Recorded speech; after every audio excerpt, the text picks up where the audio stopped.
இப்போ சீசன் 8லேருந்து இப்போ ராணவ் அவர்கள் வெளியேறி இருக்கிறாரு. இந்த சூழ்நிலையில் அவர் இப்போ ரசிகர்களுக்கு நன்றி தெரிவிச்சிருக்கிறாரு. அவர் சொல்லியிருக்கக்கூடிய விஷயம் என்ன அப்படின்னு பார்க்கும் பொழுது, நிறைய அவருக்கு ஆதரவு தான் இருந்துச்சு. ஆனால் திடீரென ஏன் அவர் வெளியேறினாரு அப்படின்றது எல்லோருக்குமே ஷாக்காக இருந்தது. ராணவ் அவர்கள் என்ன சொல்லியிருக்காருனா, எனக்கு மிகப்பெரிய அளவில் நல்ல விதமான ஒரு பாயிண்ட் தான் இருந்தது. கமெண்ட்களும் இருந்தது, ரசிகர்கள் நல்ல வரவேற்பும் இருந்தது. இப்படி நடக்கும்னு எனக்கு எதிர்பார்க்கல. உள்ளே இருக்கக்கூடிய எல்லாருக்கிட்டையும் நான் நல்லா தான் நடந்துக்கிட்டேன். எனக்கு கொடுத்த டாஸ்க்குக்காக நான் நிறைய விஷயங்களில் பார்த்தீங்கன்னா, நான் எப்படி சேஃபாக இருக்கணும், எப்படி விளையாடணும் அப்படின்னு தான் இருந்தேன். எல்லாருக்கிட்டையுமே நல்லா தான் பழகினேன். யார்கிட்டையும் எந்த எதிர்ப்பும் நான் தெரிவிச்சுக்கல. ஆனால் இவர் பேசக்கூடியது மட்டும் மற்றவர்களை விட இவர் பேசுகிறது வித்தியாசமாக இருக்கும் அப்படின்னு சொல்லி எல்லாருமே கேள்விப்பட்டிருக்கோம். இதையெல்லாம் தாண்டி இப்போ வெளியில் வந்ததுக்கப்புறம் அவருக்கு இருக்கக்கூடிய ஆதரவை பார்த்து அவரே மிகப்பெரிய அளவில் பார்த்திங்கன்னா ரொம்பவே அதிர்ச்சி அடைஞ்சிருக்கிறாராம்.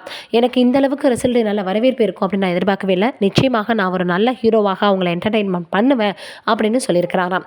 இப்போ இவர் சொல்லியிருக்கக்கூடிய வெளியிட்டிருக்கக்கூடிய இந்த செய்தி சமூக வலைதளங்களில் வைரலாக பரவி வந்துட்டுருக்கு.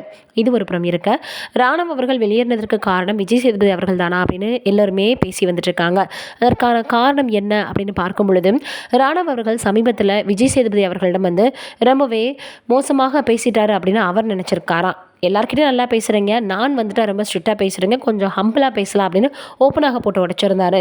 இந்த விஷயம் விஜய் சேதுபதி அவர்களிடையே மிகப்பெரிய லெவலில் ஈகோ ப்ராப்ளம் ஆயிடுச்சா, இவர் இருக்கவே கூடாது அப்படின்னு சொல்லிட்டாராம். அதோட அன்அஃபிஷியலாக இவர் தான் 3வது இடத்தை பிடிச்சிருந்தார் அப்படின்னு கூட பேசி வந்துட்டுருக்காங்க. இதையும் தாண்டி விஜய் சேதுபதி அவர்கள் இவர் இருந்தால் நான் அடுத்த ஷோவை நடத்த மாட்டேன்னு சொல்லிட்டாருன்னு சொல்கிறாங்க. எந்த அளவுக்கு உண்மைன்னு தெரியல.